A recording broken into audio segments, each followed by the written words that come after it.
Hello, everyone. I am Aline Macoin, and today I'm going to present my doctoral research with the title Measurement of Consistency in Judicial Decisions.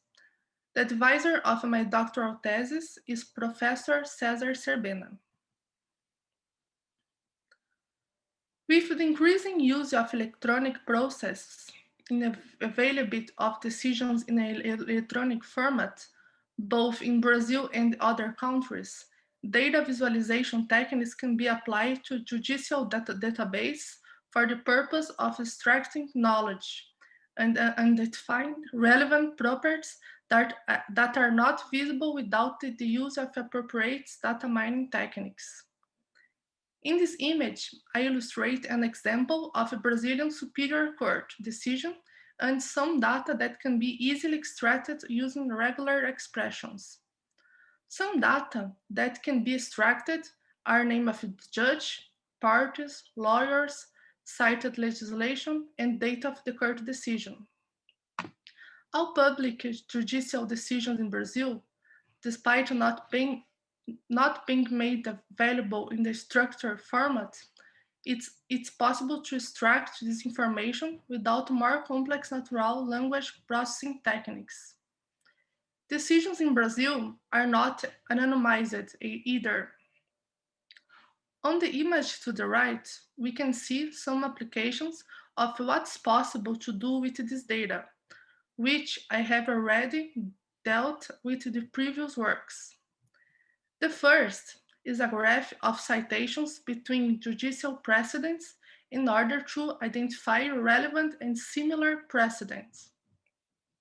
In the second image is a graph to track decisions that were granted, dismissed, and partially granted over time. Finally, in the third image is a graph of the calculation of ideology according to the Kate-Poole W-nominate algorithm. This algorithm is interesting for measuring judges who tend to vote together and can be indicative of similar future votes. During this presentation, I will contextualize the Brazilian judiciary in order to understand how I intend to calculate judicial consistency from this data.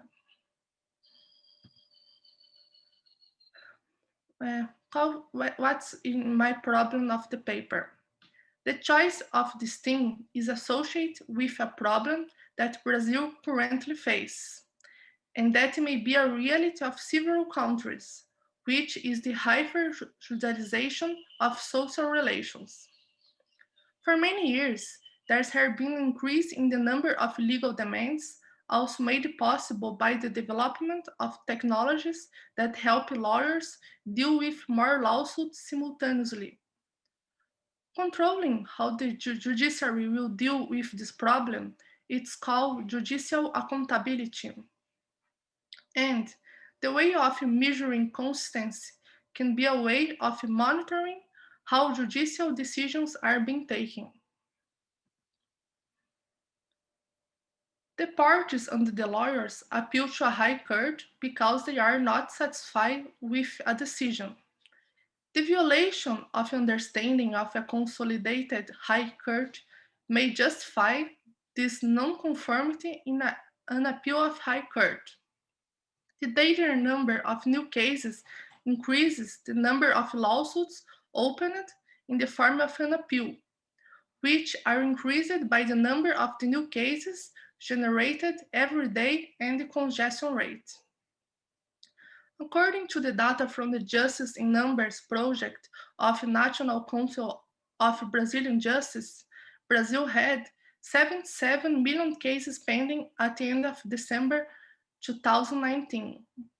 Therefore, by developing a metric that can help the courts to maintain their internal and external consistency with a high courts, we could increase certainty and reduce the rate of appeals in this instance, since this will allow them to dedicate themselves to the most complex cases in a swift manner.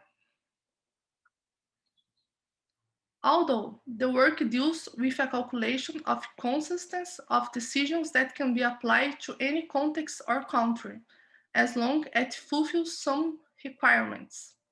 I will, take, I will talk a little about the Brazilian judiciary to demonstrate the practical feasibility of the proposed study. In Brazil, we have courts of up to three instances. That is, a decision rendered in the first instance can be appealed or reversed in the second and the third instance. Some courts are responsible for judging specific issues such as electoral law or labor law, and other judge various areas of law.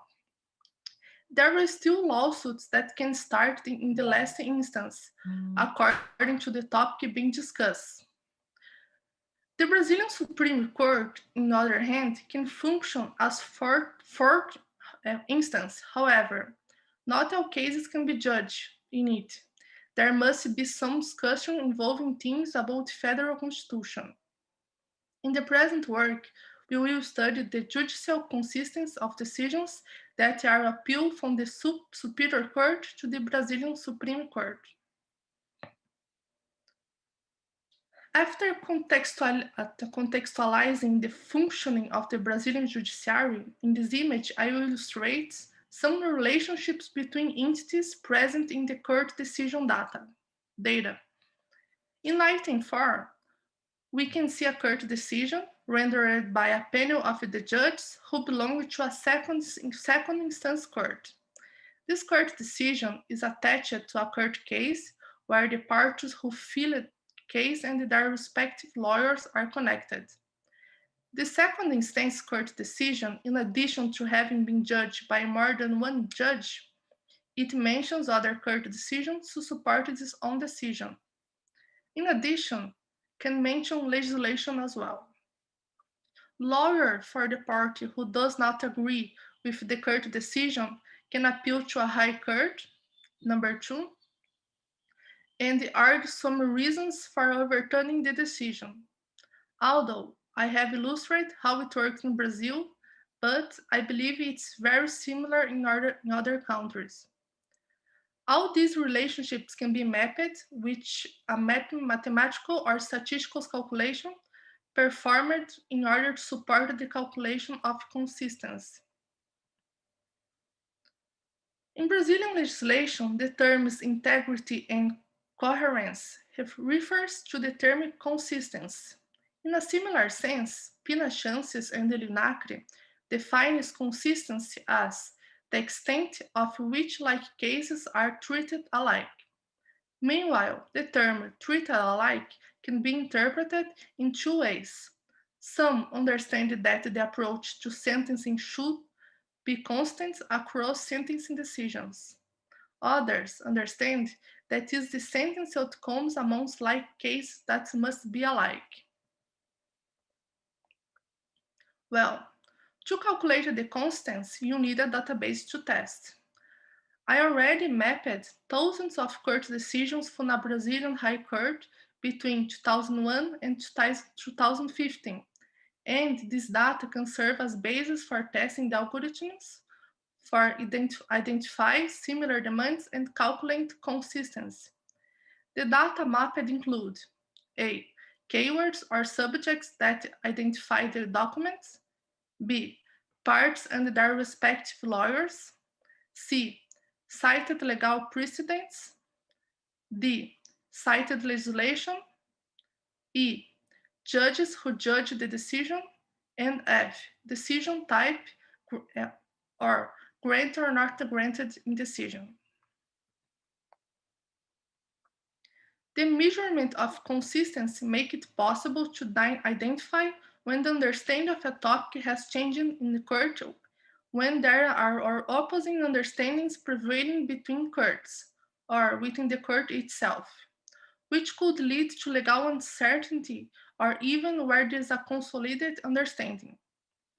From this image, we can identify 5 levels of consistency. Number 1, individual consistency of each judge. Number 2, consistency of first instance decision. Number 3, consistency of second instance decision or Court of Appeals. Number 4, consistency of the court in the third instance or High Court. And number 5, what you may call legal rules, since in some countries, such as in Brazil, there may be a fourth instance or Supreme Court that can issue decisions that be prevail over all the other courts. Furthermore, in some issues, only the courts of the first or second instance establish a consolidated understanding, and however divergent the courts of second instance are, there is no general understanding of the higher courts. In a hypothetical case, all first instance decisions should be made following the understanding of the local courts, and so on, as long as there are legal precedents in all instances. In another hypothetical case, a judge may have a high individual constance, that is, always judge the same way in specific case, but presents some level of inconsistency with his court of origin when there is an understanding in the opposite sense. However, due to the fact that the courts have their judicial autonomy, that understanding may vary.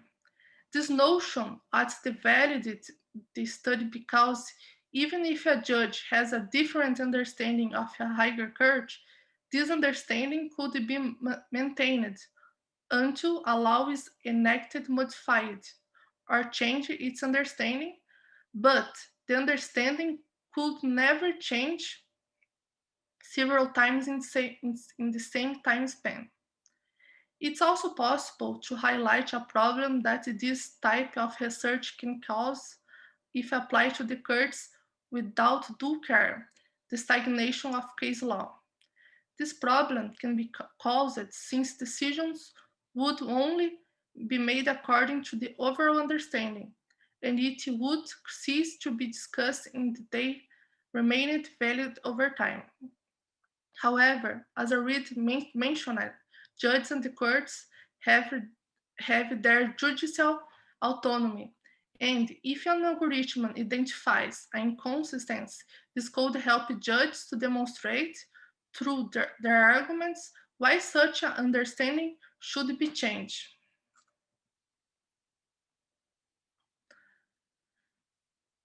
Research to gauge the consistency of judicial decisions dates back 1996 with the work of American researchers such as Story and Austin, who sought to establish directives for drafting and structuring judicial sentences.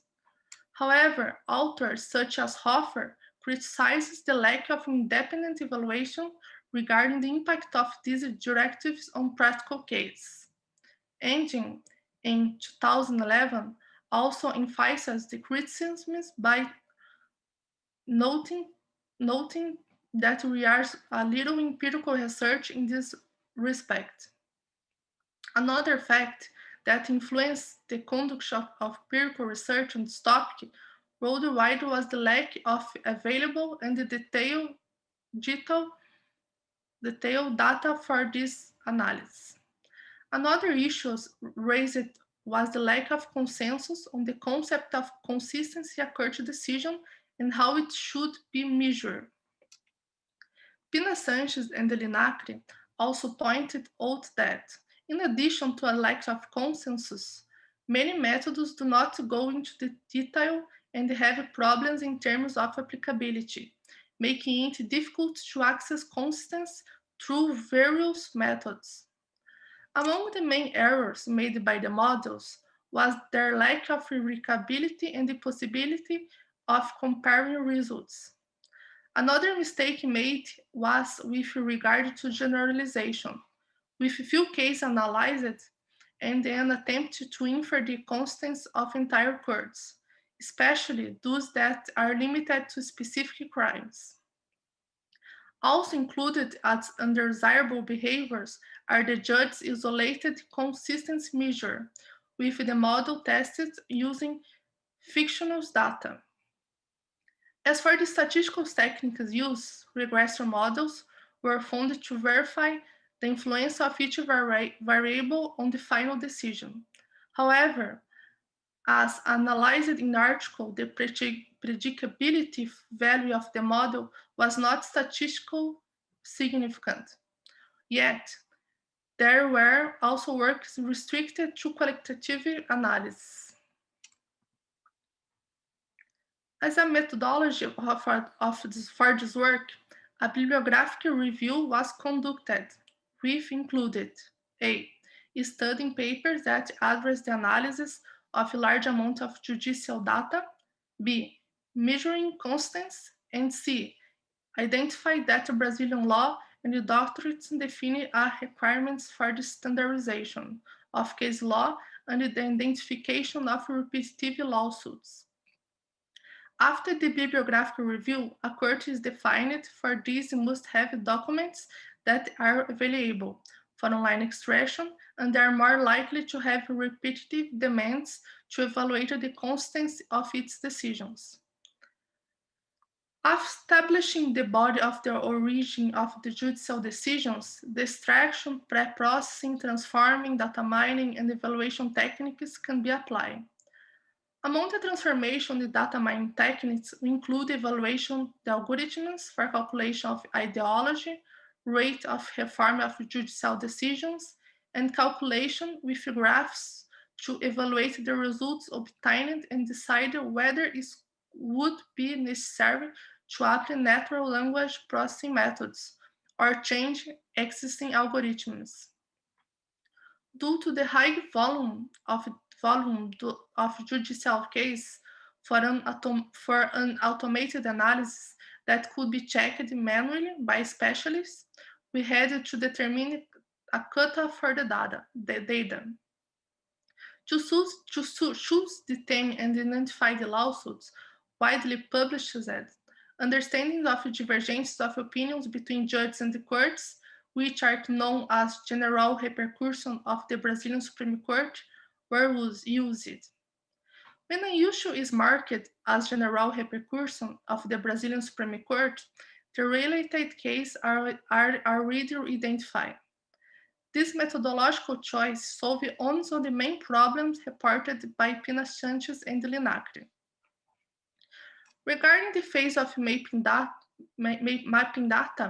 in the form of the graphs, from the pre-processed and transformed data when studying the true graph theory, it's possible to measure cited precedents that are similar through metrics such as modularity and the majority precedents. And as so at the phase of the calculating the ideology value, this metric consider the judges who vote similarly can be clustered. Ultimately, this is an experimental work because it's difficult to identify and automatically analyze the arguments of a court decision and the association of similar arguments.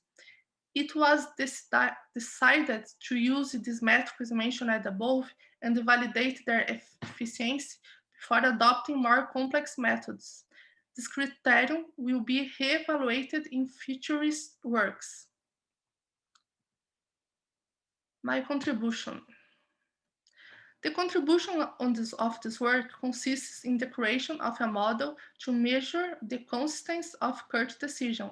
However, to achieve this result, it is necessary to extract and prepare the data that will be used. The work is in the experimental phase. In the future, the use of more complex techniques, such as argument mining, to identify similar court rulings can be considered. The present work also differs from the 11 methods discussed in work of Pina Sanchez and Linacre, and as it considers the influence of precedents and the rate of decision reform. As interesting as some of the mentioned models may be, especially regression models, they seek to assign as weights to each legal factors that can influence a decision.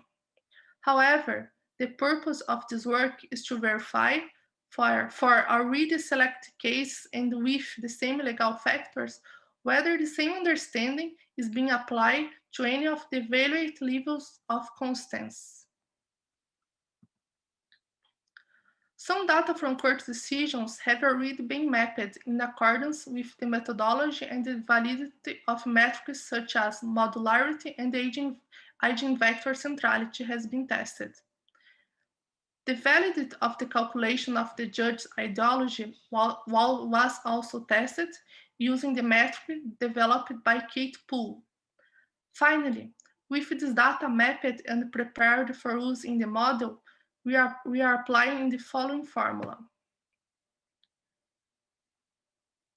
In this calculation, the following are considered.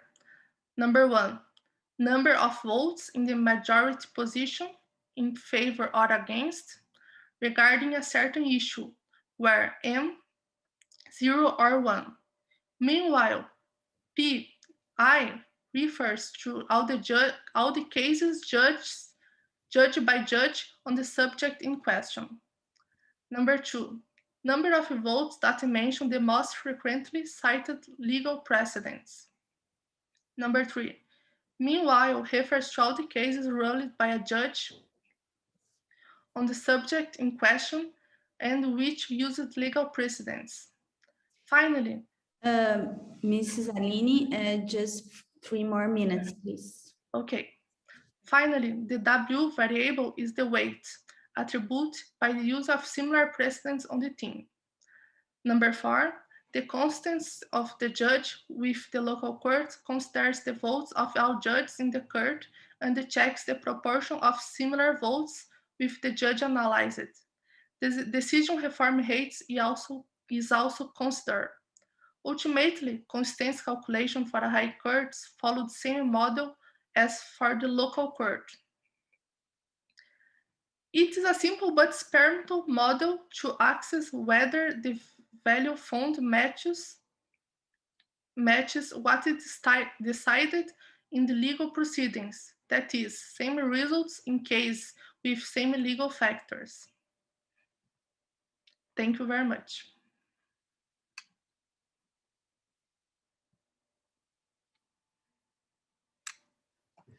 Thank you very much, Aline, for a great presentation.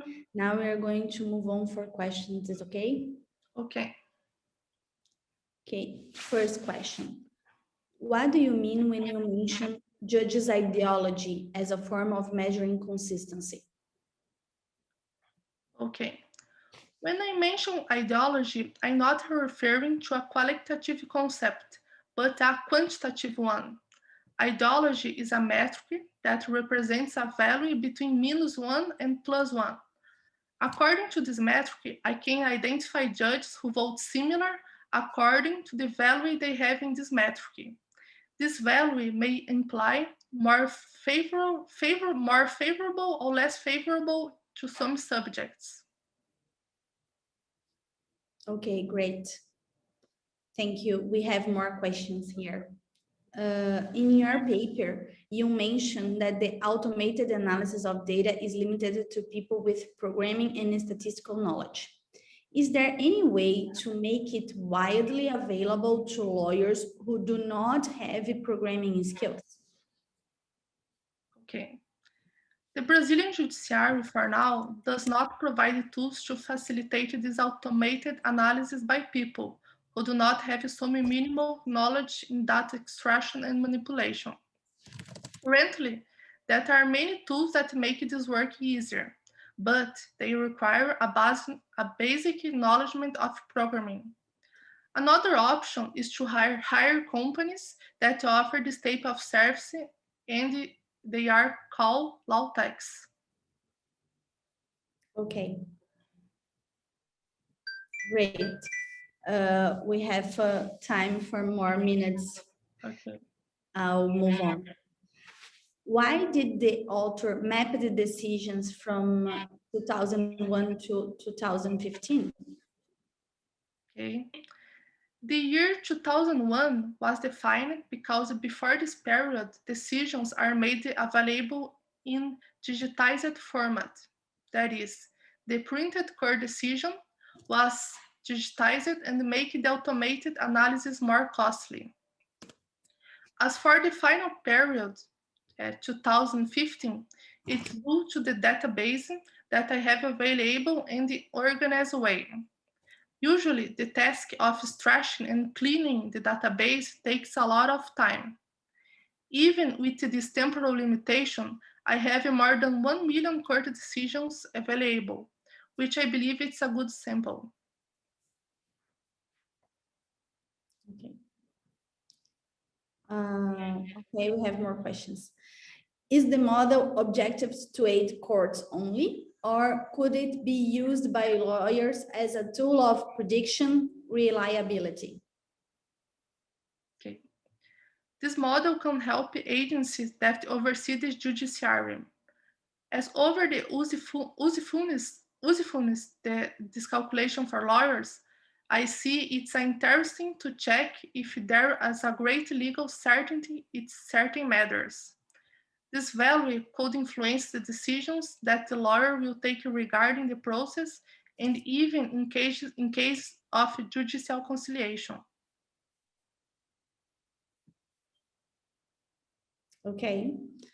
One more. When analyzing judicial decisions, sorry, I will start again.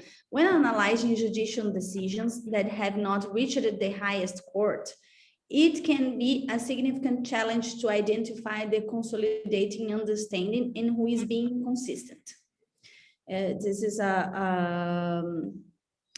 a phrase from you, I think. Is it even possible to identify who is being inconsistent? If so, what forms of measurement would be more relevant? Do you understand the question? Yes. There is two ways, one simple and one more complex. The simplest would be to verify the group of decisions cited mostly through graph theory techniques. Any decision cited outside of this group could be considered non-standard, possibility inconsistent.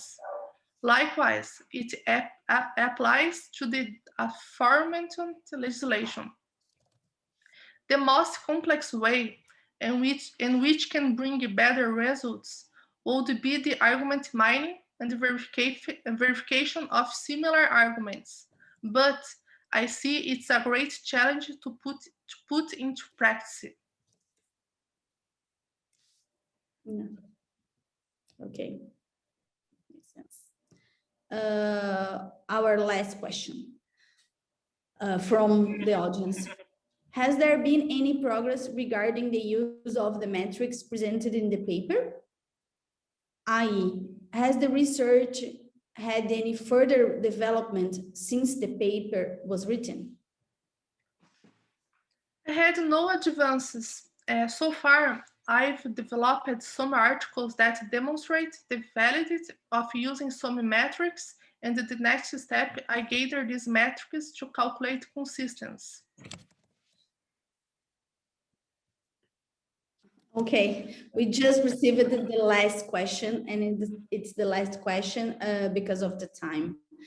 It has been shown that ML prediction systems fail to learn the rationale that was applied when the cases were decided, even when they appear to have a high level of accuracy.